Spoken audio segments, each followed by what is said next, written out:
కలెక్టర్లు చాలామంది ఫీల్డ్కి వెళ్ళట్లేదు.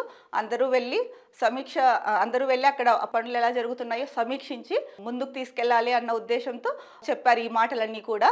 ఎందుకంటే కలెక్టర్ల బాధ్యత ప్రభుత్వంలో చెప్పాలంటే ప్రభుత్వంలో ముఖ్యమంత్రి, ఉప ముఖ్యమంత్రి, తర్వాత మంత్రులు ఎంత ముఖ్యమో అంతకంటే ముఖ్యం కలెక్టర్లు.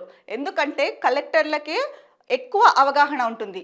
మంత్రులు వెళ్తారు అంటే ఓవరాల్ అవగాహన ఉంటుంది. కాకపోతే ఏ పథకం ఎవరికి ఎలా పనులు జరగాలి ఏంటి అన్నది కలెక్టర్ల చేతిలో ఉంటుంది. వాళ్ళు ఏంటంటే ఐఏఎస్ వచ్చారు అంటే కనుక వాళ్ళ నాలెడ్జ్ ఎంతనో మనందరికీ తెలిసిందే. సో ఆ నాలెడ్జ్ని ఫీల్డ్కి వెళ్ళి కూడా ఉపయోగించండి అన్నది రేవంత్ రెడ్డి గారి ఉద్దేశము. నేపథ్యంలోనే ఆ పాయింట్ తన మనసులో ఉండే ఈ కలెక్టర్లకి ఫీల్డ్కి వెళ్ళమని చెప్పారనమాట. సో దానివల్ల నిజంగానే అభివృద్ధి కూడా వేగవంతం అవుతుంది.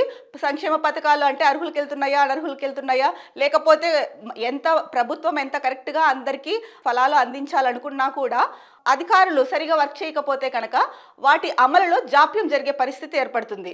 గవర్నమెంట్ ముఖ్యమంత్రి చెప్తారు ఈ టైంకి ఇది అయిపోవాలి అని. కాకపోతే ఆయా జిల్లాల్లో ఎవరైతే ఉంటారో అధికారులు కొంతమంది అలసత్వం ప్రదర్శించడం వల్ల జాప్యం జరిగే ప్రమాదం ఉంది, జరుగుతోంది కూడా కొన్ని చోట్ల. సో అది అవ్వకోకుండా అప్పుడేమవుతుంది, ప్రజలు చాలామంది ఏమనుకుంటారు, ప్రభుత్వం చెప్పింది ఇవ్వలేదు అన్న కాన్సెప్ట్లో ఉంటారు వాళ్ళు. కానీ అక్కడ అధికారులు చేస్తున్న విషయం అంటే అధికారులు జాప్యం చేస్తున్న విషయం కొంతమందికి తెలుస్తుంది, కొంతమందికి తెలియదు. సో ఇలాంటి వాటన్నిటికీ ఏది తావు లేకోకుండా ఆయా జిల్లాల్లో అంటే కలెక్టర్లు కూడా ఫీల్డ్కి వెళ్ళేసి ఇవన్నీ చూసుకోవాలి అన్న సదుద్దేశంతో ఈ భేటీలో కీలకమైన విషయాల గురించి కలెక్టర్లకి సూచనలు చేశారు రేవంత్ రెడ్డి గారు.